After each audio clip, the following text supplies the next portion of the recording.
मात्र आपण पाहतोय सुनेत्रा पवारांच्या नावाचा प्रस्ताव आता मांडण्यात आलेला आहे। गटनेते पदासाठी वळसे पाटलांनी हा प्रस्ताव मांडलेला आहे। त्यामुळे गटनेतेपदी आता सुनेत्रा पवार यांच्या नावाचा प्रस्ताव मांडण्यात आलेला आहे। विधान भवनामध्ये या सगळ्या बैठकीला आता सुरुवात झालेली आहे आणि गटनेते पदासाठी वळसे पाटील यांनी सुनेत्रा पवारांच्या नावाचा प्रस्ताव मांडलेला आहे। त्यामुळे सुनेत्रा पवार यांची गटनेतेपदी निवड होईल आणि त्यानंतर संध्याकाळी शपथविधी पार पडणार। राष्ट्रवादीचे सगळे आमदार विधान भवनात दाखल झालेले आहेत। त्यांना व्हिप बजावण्यात आला होता आणि त्यानुसार राज्यभरातले राष्ट्रवादीचे आमदार विधान भवनात दाखल झाले। त्या बैठकीला सुद्धा सुरुवात झाली आणि या बैठकीमध्ये गटनेते पदासाठी वळसे पाटील यांनी प्रस्ताव मांडला। सुनेत्रा पवार यांच्या नावाचा प्रस्ताव वळसे पाटलांनी मांडलेला आहे। हा प्रस्ताव मंजूर झाल्यानंतर गटनेतेपदी सुनेत्रा पवार यांचं नाव येईल आणि त्यानंतर या प्रस्तावाला आता भुजबळ यांनी अनुमोदन दिल्याची सुद्धा माहिती मिळते। त्यामुळे हालचाली सध्या वेगवान पद्धतीने घडतात। गटनेते पदासाठी वळसे पाटील यांनी सुनेत्रा पवार यांच्या नावाचा प्रस्ताव मांडला आणि या प्रस्तावाला छगन भुजबळ यांनी अनुमोदन दिल्याचं कळतंय। राष्ट्रवादीचे सगळे आमदार सध्या विधान भवनात आहेत। राष्ट्रवादीच्या सगळ्या आमदारांनी अजित पवार यांना श्रद्धांजली वाहिली। त्यानंतर सुनेत्रा पवार त्या ठिकाणी दाखल झाल्यात। बैठकीला सुरुवात झाली। या बैठकीमध्ये वळसे पाटील यांनी सुनेत्रा पवार यांच्या नावाचा प्रस्ताव मांडलेला आहे। गटनेते पदासाठी त्यांच्या नावाचा प्रस्ताव मांडला आणि या प्रस्तावाला भुजबळ यांनी अनुमोदन दिले। म्हणजे सुनेत्रा पवार आता या राष्ट्रवादीच्या गटनेते आहेत। ही सगळी प्रक्रिया पार पडल्यानंतर संध्याकाळी 5 वाजता सुनेत्रा पवार राज्याच्या उपमुख्यमंत्री म्हणून शपथ घेणार आहेत। सध्या वेगवान घडामोडी घडताना आपण पाहतोय सर्व राष्ट्रवादीचे नेते बैठकीला उपस्थित आहेत। ही बैठक सुरू झालेली आहे आणि या बैठकीमध्ये गटनेते पदासाठी वळसे पाटील यांनी सुनेत्रा पवार यांच्या नावाचा प्रस्ताव मांडला। या प्रस्तावाला भुजबळ यांनी अनुमोदन दिले।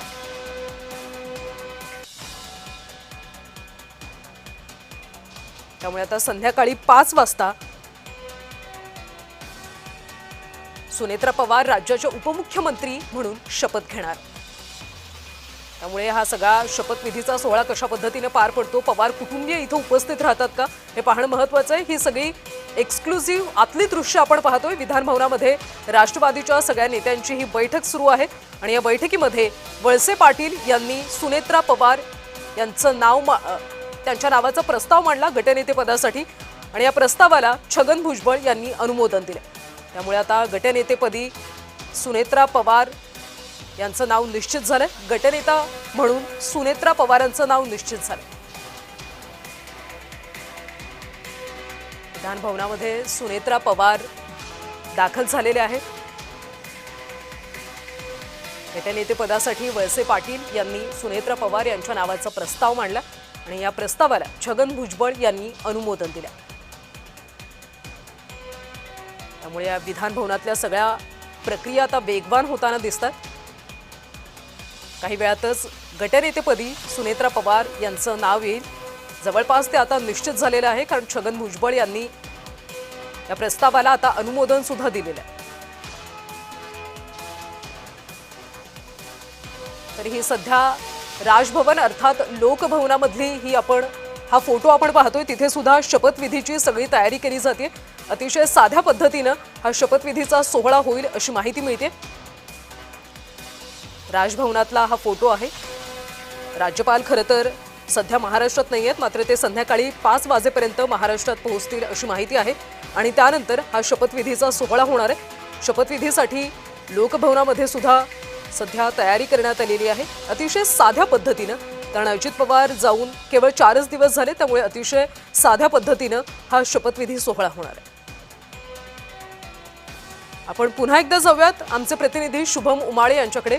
शुभम, खरं तर आता गटनेते पदासाठी प्रस्ताव मांडण्यात आलेला आहे। छगन भुजबळ यांनी अनुमोदन सुद्धा दिलेलं आहे। त्यामुळे प्रक्रिया कशा पद्धतीने सुरू आहे?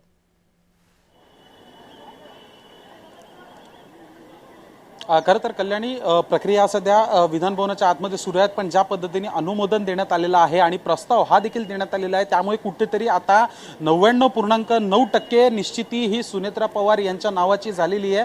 पण मात्र दुसरीकडे बघायला गेलं तर राजभवन या ठिकाणी तयारी अंतिम टप्प्यात पोहोचल्याचे छायाचित्र जे आहेत ते आपल्या जय महाराष्ट्राच्या हाती सध्या लागलेले आहेत। खरं तर आज शपथविधी सोहळा हा होणार।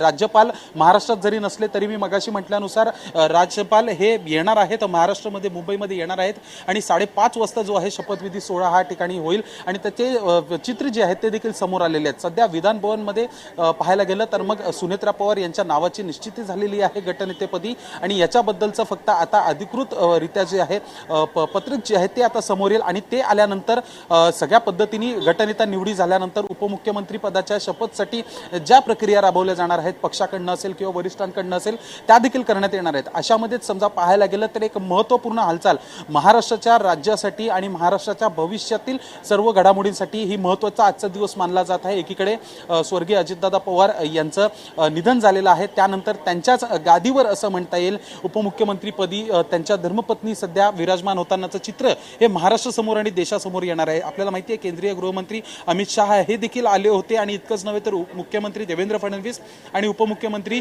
एकनाथ शिंदे यांनी देखील सुनेत्रा पवार यांची ज्या दिवशी दादांचं निधन झालं त्याच दिवशी संध्याकाळी भेट घेतली होती आणि त्यानंतर आजचा हा दिवस ज्या पद्धतीने आणि कमीत वेळेत निर्णय घ्यायला लागले आहेत पक्षातील सगळ्यांच्या प्रतिक्रिया या देखील आपण बघितल्या होत्या की निर्णय घेणं का गरजेचं आहे. सूरज चव्हाण असतील, अनिल पाटील असतील, सना मलिक असतील यांच्यासोबत देखील आपण संवाद साधला होता. त्यामुळे त्यांनी सांगितलेलं की प्रक्रिया लवकर करण्याचं कारण काय आहे आणि कशा पद्धतीने प्रक्रिया एकत्रित येऊन करणं गरजेचं होतं आणि त्यासाठी आजचा व्हीप हा देखील बजावण्यात आला होता. थोडंसं मी थांबवते. काळाची गरज आहे की नेता निवडणं ही राष्ट्रवादी काँग्रेस पक्षाच्याच आमदार ते करू शकतात. म्हणून राष्ट्रवादी काँग्रेस पक्षाच्या आमदारांच्या भावना या नेत्यांनी तातडीने लक्षात घेतल्या आणि त्यामुळे हा निर्णय घेणं भाग पडतंय. सगळ्यात मोठं खातं हे वित्त खातं होतं, मात्र वित्त खातं राहणार नाही, ते कदाचित मुख्यमंत्र्याकडे जाऊ शकतं. काय राष्ट्रवादीकडे सगळ्यात मोठं खातं वित्त खातं होतं पण ते आता राहणार नाही, ते भाजपकडे जाऊ शकतं, मुख्यमंत्री जाऊ शकतं अशी चर्चा होत. कोणतंही खातं कोणालाही काही द्यायचं राहिलं तर हा सर्वस्वी अधिकार हा मुख्यमंत्र्यांचाच असतो. त्याच्यामुळे मुख्यमंत्री जो निर्णय घेतील त्याला सगळ्या अलायन्समध्ये असलेल्या कुठल्याही पक्षाला तो मान्य करावा लागतो. राहिला प्रश्न राष्ट्रवादी काँग्रेस पक्षाचा आग्रह याच्या बाबतीमध्ये तरी मला असं वाटतं की आमचे नेते अजून त्या बाबतीमध्ये कुठली चर्चा झाली नसेल. मुख्यमंत्र्यांचा कोणताही कार्यक्रम आलेला नाही, आज शपथविधी होणार आहे की नाही? आता हा सगळा जो कायदेशीर प्रक्रिया ज्याला म्हटली जाते त्या राष्ट्रवादी काँग्रेस पक्षाच्या आमदारांच्या माध्यमातून नेता निवडी ची जी प्रक्रिया असते ती नेता निवडीची प्रक्रिया आज दुपारी ती पूर्ण करण्याचा आमचा मानस आहे पहिला. दुसरी गोष्ट त्याच्यानंतरच पक्षश्रेष्ठी जी असतात ते पक्षश्रेष्ठी मुख्यमंत्र्यांना या गोष्टीचं अवगत करतात आणि नंतर मग मुख्यमंत्री शरद पवार म्हणतात की या संदर्भाची शपथ घेण्याची कल्पना कोणतीच नाही, परंतु आता पार्थ पवार शरद पवारांच्या भेटीला गोविंद बागेत गेलेत. कशा पद्धतीने बघतात? खरं तर शरद पवारांनाच म्हणजे पवार कुटुंबियांना वगळून हे सगळं काही होत आहे का? नाही असं काही प्रकार होऊ शकत नाही. शेवटी नेता निवडी आता विलिनीकरण कुठलं झालेलं नाहीये. विलिनीकरणाची जी चर्चा झालेली असेल नसेल त्याच्याविषयी कल्पना दादांमध्ये किंवा त्यांच्यामध्ये आणि माध्यमांच्या माध्यमातून आम्हाला कळते. दादांच्या मनात असेल तर ते आतापर्यंत पक्षाच्या फोरमवर किंवा पक्षाच्या व्यासपीठावर त्यांनी अजूनपर्यंत तसं मत असं काही कुठे मांडताना दिसलं नाही. परंतु त्यांची इच्छा होती विलिनीकरण झालं पाहिजे अशी इच्छा होती असं बॉडी लँग्वेजवरून आम्ही अंदाज करत होतो किंवा स्थानिक स्वराज्य संस्थांच्या निवडणुकीमध्ये तशा प्रकारच्या सूचनाही दिल्या होत्या. राहिला प्रश्न काय आता राहिला प्रश्न त्यांना आता त्या पवार साहेबांनी जे विधान केलेलं असेल ते कदाचित सत्यही असेल, त्यांना कदाचित कल्पना नसेल, माहिती नसेल. परंतु नेता निवडीची प्रक्रिया राष्ट्रवादी काँग्रेस पक्षाचे आमदारच करू शकतात. त्यामुळे दुसऱ्या पक्षाच्या कुठल्या आमदारांना त्याच्यामध्ये सहभागी करणं किंवा नेत्यांनी त्याच्यात सहभागी होणं हे काही त्या प्रक्रियेचा भाग राहतो. वडीलधाऱ्या व्यक्तीच्या कानावरची गोष्ट करण्याकडे या सगळ्या दुःखाच्या प्रसंगात शरद पवार सुप्रिया सुळे नक्की त्यांच्या कानावर व्यक्तीला न सांगता बघा ही सगळी प्रक्रिया जी आहे ती आमदारांच्या मनाने किंवा स्थानिक कार्यकर्त्यांच्या मनाने किंवा त्यांच्या इच्छेनुसार चाललेली आहे. ह्याविषयी सगळ्या गोष्टींची कल्पना पवार साहेबांना सुद्धा अवगत करण्याकरता कदाचित पार्थ पवार तिथे गेले असतील आणि हा निर्णय घ्यायचा किंवा नाही घ्यायचा आधी तर आम्हाला सुनेत्रा वहिनींना ह्या सगळ्या गोष्टींना तयार करायलाच आमच्या नेत्यांना बराच वेळ गेला असेल किंवा त्यांच्यासाठी त्यांची मानसिकता काय करायची हा एक प्रश्न होता. आता त्या तयार जर का झाल्या तर मग पुढचं काम जे असतं ते पवार साहेबांना कळवणं न कळवणं किंवा त्यांना विश्वासात घेणं किंवा अन्य पण आधी सुनेत्रा वहिनींना, पवार कुटुंबाला या दुःखात आम्ही तयार करायचं आणि मग नंतर पुढच्या या सगळ्या गोष्टींना जायचं. बरं, आता शपथविधी कार्यक्रमाला पवार कुटुंबीय उपस्थित राहणार का? दोन्ही पक्ष विलिनीकरण व्हायचं असेल याच्याविषयी संपूर्ण कल्पना जी असेल ती आता अनौत्तरित राहिलेली आहे. कारण ह्या सगळ्या गोष्टींची कल्पना दादांना किंवा पवार साहेबांनी जे काही नेतृत्व दिलं असेल, नेत्यांना सांगितलं असेल, त्यांच्या दोघांमध्ये असलेली ती चर्चा. राहिला प्रश्न विलिनीकरण करायचं म्हटलं की त्याच्याबरोबर विलिनीकरणामध्ये कोणती चर्चा झाली, एनडीएमध्ये सहभागी व्हायचं नाही व्हायचं किंवा पाठबळ द्यायचं का नुसतं विलिनीकरण करायचं, या सगळे प्रश्न अनउत्तरित आहेत आज. त्यामुळे आजच्या घटकेला आमचा नेता आणि आमचा पक्ष सांभाळण्याची जबाबदारी सुनेत्रा वहिनीनं द्यावी.